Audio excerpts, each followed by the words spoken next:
Hey guys, quick aside here. I won't be joining in on D&D this week due to work stuff getting in the way.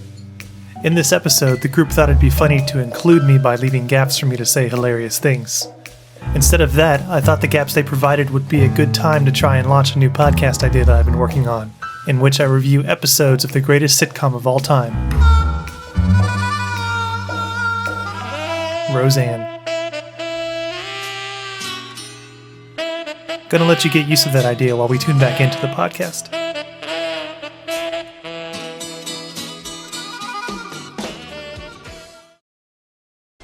Rollsanne, a Roseanne review show.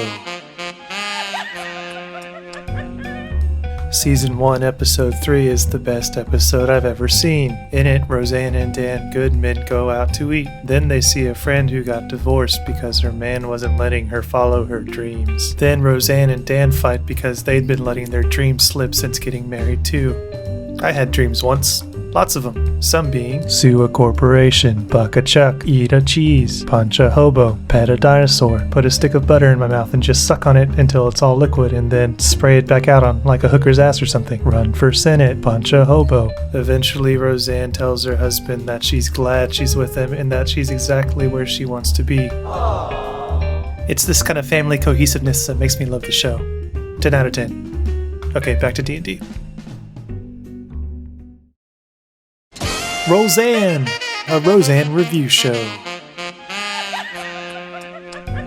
Give a mouse a cookie and it'll want some milk.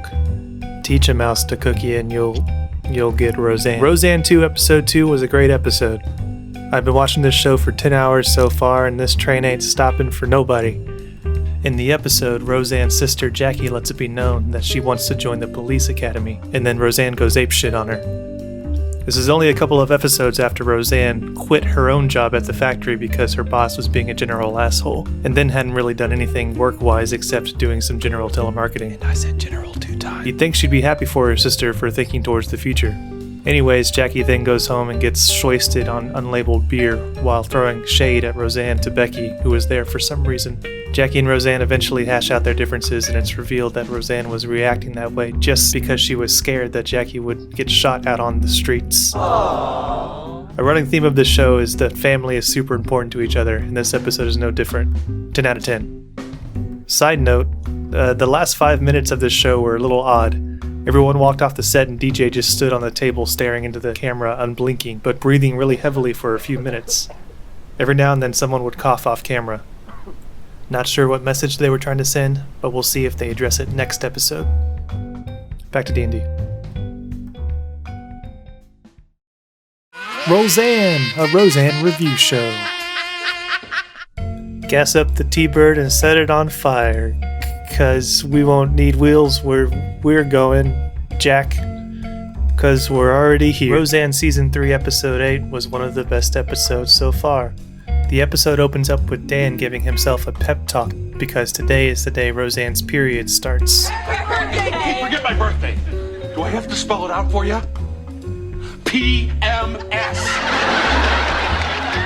my God! They play with the idea that Roseanne is this raving psychopath with crazy mood swings.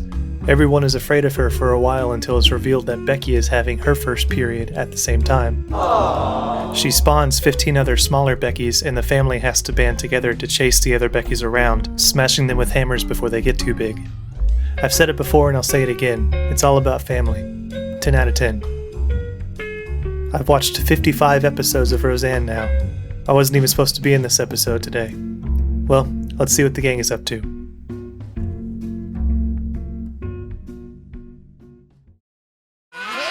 Roseanne, a Roseanne review show.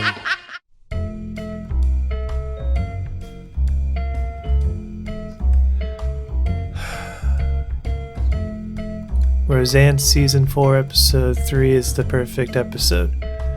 Jackie got drunk again and slept with Tom Arnold. And Dan has another poker game with... There it is again!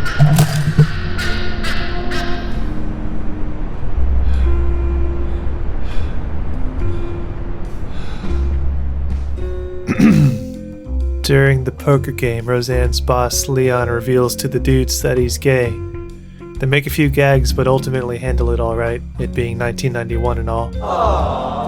Darlene has yet to say anything this season, but just stands in the kitchen with her back to the camera. She must have been put in a timeout, or something, between seasons. I haven't even seen DJ yet, so I wonder if that has something to do with it. Just goes to show you that family discipline is something to take seriously, and for that I give it a 10 out of 10. Back to D&D. Roseanne! A Roseanne review I've been here for 40 hours, please come get me out of here, she won't let me leave. Roseanne Season 5 Episode 7 is a brilliant episode. The Connor family loves Halloween, and this year is no different. There are now 2 Beckys on the show, and they spend much of the episode debating on which one will consume the other because you can only have one Becky. They asked me to decide which one I wanted to stay, and I couldn't decide. Dan, eventually got tired of waiting for me to decide and gave the decision to Darlene, who quickly chose Becky too as the one to be eaten. The family Satan blood orgy that happened after was something that really sets this show apart from others. 10 out of 10. Back to S&M.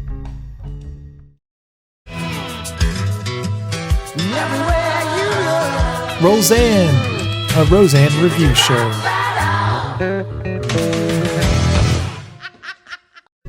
Season 6 episode is great. In it, the family sits on the couch and watches TV. Then when the episode is over, Jackie cuts pieces of meat off my back while I tell this microphone about the show. She says she needs it for her loose meat sandwiches. DJ has trouble with his homework. All in all, pretty good episode. Life is agony. Back to D&D.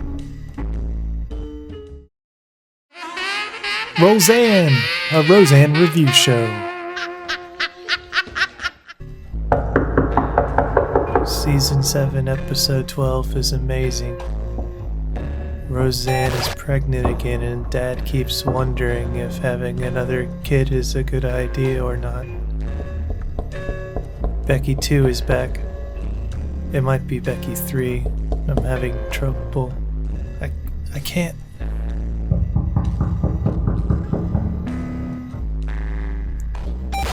DJ's dead. Darlene's been in the corner of my apartment since the funeral. I think there's 2 seasons left. No one will help me.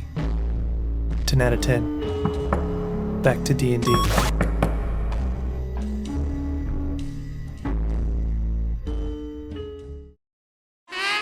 Roseanne, a Roseanne review show. You know what you are, Dan?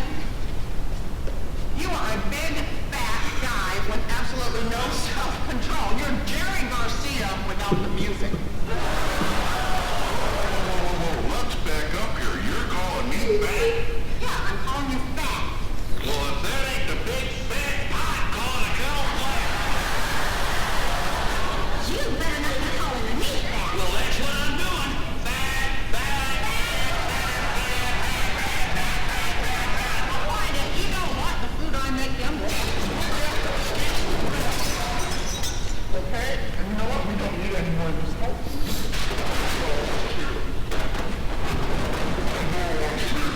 Of course you are, Dan, because that's what you always do when anything gets too damn real around here.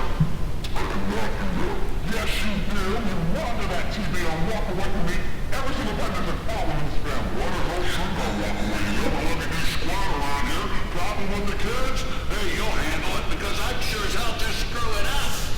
I watched these kids grow up around here without ever knowing what was going on or even who they were. And just look at the way they turned out. I think they turned out great. Oh, please, Roseanne, look at them. They're not exactly the Kennedy kids. No, they're not, but their dad sure drinks like a teddy. Failures, Roseanne, and the only reason you won't admit it is because you'll have to admit you failed as a mother. The only way I failed as a mother is to let Becky and Darlene get married so young that they threw their whole life away on a man. Just like I did. Yes, I do, Dan. I threw everything away. But all that's going to change because from now on, I'm going to put all my energy into that TV show. That's fine, and she's great. We show my daughters that we don't have to give up your dreams for some stupid guy. That's fine. When you just move to Chicago, for all I care, then maybe your damn family won't be hanging around here all the time. Give me some room for my family to come. Hell, they can't even show up for Thanksgiving anymore. Oh, so that's it, huh? It's my fault that you don't have any kind of relationship with your family. God, you are pathetic. Did I ever stop you from picking up that phone and calling your mother? Hey, at least I put my mother in a psychiatric hospital where she can get some help instead of letting her run around the streets like you're scared. Well, my mother might be like fingernails on a chalkboard then, but at least she's allowed to grow fingernails. Well, that's perfect. You got an answer for everything, don't you? Yeah, I do. Yeah, well, why don't you tell me how to clean up this operation? Okay, I will. I want you to pick them all up using your ass and start with the pointy things.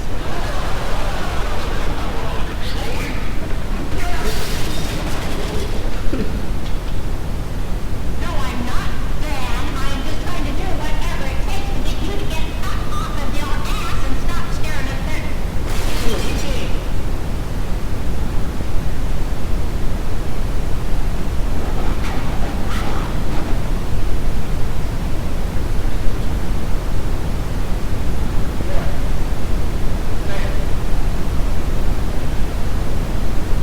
Well, that makes two of us. You can die if you want to, Dan, but you're gonna have to do it alone because I'm not gonna sit there and watch you. I'll be a jackass.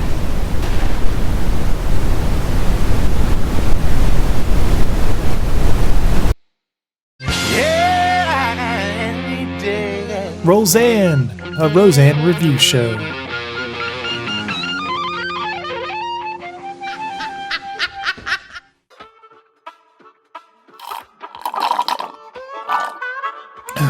So wait, that's it? That's the end of the show? I'm free. I'm free! Season 9 was crazy. It's the season people usually talk about when Roseanne is brought up because it was when the show seriously went off the deep end. It starts with Roseanne winning the lottery right after all the drama from season 8 and runs across the entire gambit of strange settings and locations. For starting off as a blue-collar family show, they spent a lot of time in the last season living lavishly and rubbing elbows with the elite. There's also an episode named Roseambo, where Roseanne is on a train and has to fight off terrorists. I'm not kidding, look that up. Then the last episode ends with a scene of Roseanne writing in a book, revealing all of the characters and things that happened in the show were actually just part of a story she's writing. Then she goes on to tell the real story, like her daughters are actually married to the opposite daughter's husbands, and that Dan actually died in season 8 instead of just cheating on her and leaving. Not sure if the "it was a dream the whole time" cliche had been played out at that point or not, but it feels like a giant middle finger to the audience for wasting their time watching this alternate world. Anyways, 10 out of 10. I hope you guys like this show because I'm never doing this again. Special thanks to Roseanne, you sexy minx, and to my girlfriend who put up with me basically ignoring her while I slaved over a late 80s sitcom for the past 2 weeks. Love ya. Okay, back to D&D.